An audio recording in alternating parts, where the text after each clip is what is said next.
अपनी आंखें बंद कीजिए और खुद से पूछिए, क्या आपको वो रमजान याद है जब सहरी अलार्म से नहीं, इंसानी आवाज से होती थी? जब चांद सिर्फ आसमान में नहीं, दिलों में भी उतर आता था? जब इफ्तार सिर्फ खाने का नाम नहीं, मोहब्बत बांटने का जरिया होता था? आज हम आपको ले चलेंगे 1980 की उस पुरसुकून दहाई में, एक पाकिस्तानी गांव में, जहां रमजान इबादत भी था, रिवायत भी था और एक जिंदा एहसास भी था।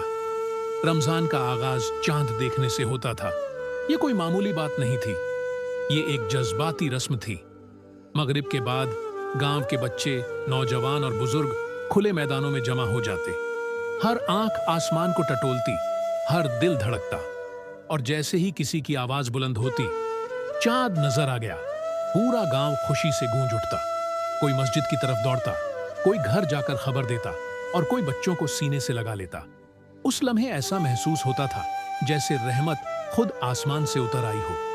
अलार्म टोन से नहीं होती थी। गली में एक बुजुर्ग शख्स ढोल या लकड़ी की थाप के साथ आवाज लगाते, उठ जाओ रोजेदारों, सहरी का वक्त हो गया।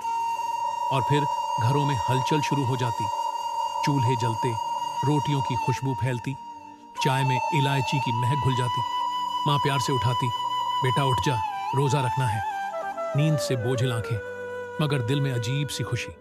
सादा सहरी, रोटी, मक्खन, दाल या लस्सी, लेकिन बरकत ऐसी कि दिल भर जाता था। फज्र की नमाज के बाद कोई तस्बीह पढ़ता, कोई कुरान की तिलावत करता और कुछ लोग मस्जिद में ही टेक लगाकर बैठ जाते। दिन की शुरुआत इबादत से होती और यही रमजान की असल रूह थी।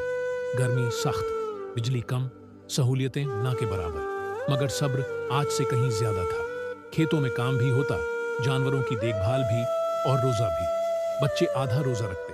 कोई कहता, आज मेरा पहला पूरा रोजा है। चेहरे पर थकान होती, मगर आंखों में फख्र। जैसे ही सूरज ढलता, गांव फिर से जिंदा हो जाता। इफ्तार की तैयारियां शुरू, पकौड़े, समोसे, फ्रूट चाट और सबसे अहम शरबत। लेकिन असली खूबसूरती क्या थी? इफ्तार सिर्फ अपने घर की नहीं होती थी। एक प्लेट इधर से उधर, दूसरी उधर से इधर, हर घर दूसरे के साथ शरीक। मस्जिद में इज्तिमाई इफ्तार, लंबे लंबे दस्तरखान और उससे भी बड़े दिल। अजान से कुछ लम्हे पहले एक गहरी खामोशी छा जाती, फिर मुअज्जिन की आवाज, अल्लाहु अकबर, और पहला घूंट पानी का। ऐसा लगता जैसे रूह तक ठंडक पहुंच गई हो।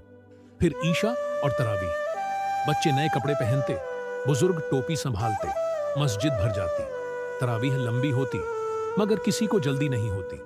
कुरान की तिलावत रात की खामोशी में दिल को सुकून दे जाती।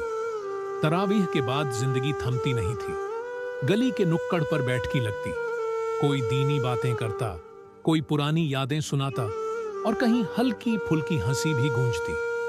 रमजान सिर्फ भूख का नाम नहीं था, ये दिलों को करीब लाने का महीना था। आज रोशनी ज्यादा है, खाने ज्यादा हैं, सहूलियतें बेहिसाब हैं, मगर शायद वो दिलों की कुर्बत कम हो गई।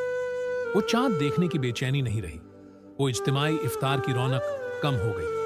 हम सब कुछ रखते हुए भी कुछ खो चुके हैं। अगर आपकी आंखें भी नम हो गई हों, अगर आपको अपने गांव की मस्जिद याद आ गई हो, अगर आपको माँ की वो आवाज याद आ गई हो, उठ जा बेटा, सहरी का वक्त हो गया, तो समझ लीजिए रमजान आज भी जिंदा है। वो मिट्टी के घरों में नहीं, वो आपके दिल में बसा है। रमजान सिर्फ भूख का नाम नहीं, ये मोहब्बत का महीना है, सब्र का महीना है, जुड़े रहने का महीना है।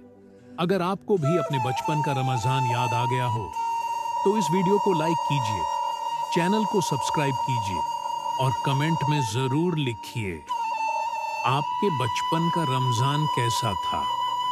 शायद आपकी एक याद किसी और के दिल में भी वही पुराना चांद जगा दे।